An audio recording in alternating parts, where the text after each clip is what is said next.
Bonjour, aujourd'hui je voulais vous faire découvrir un jeu que je viens d'acheter. Il s'appelle Bad Witches Only. Alors le titre n'a pas l'air très pédagogique comme ça, mais en réalité ce jeu peut être utilisé en classe. Voici la règle.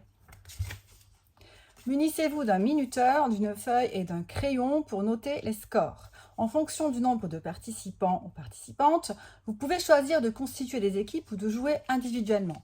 Dans le premier cas, seuls les membres de l'équipe peuvent essayer de deviner les cartes. Chaque carte devinée rapporte un point à l'équipe. Dans le deuxième cas, tout le monde peut essayer de deviner les cartes. Pour chaque carte devinée, un point est attribué à la personne faisant deviner un point à celle ayant deviné la carte. C'est un peu compliqué comme ça, mais en fait, c'est extrêmement simple.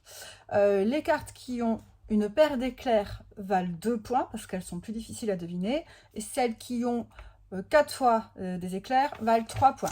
Alors, donc, il y a plusieurs manches. Toutes les réponses sont dans le petit livret. Elles vont amener les élèves à essayer de deviner qui sont les femmes célèbres dont il est question. Alors, par exemple, on a ce personnage, celui-ci, enfin, ce sont plutôt des personnes. Voilà.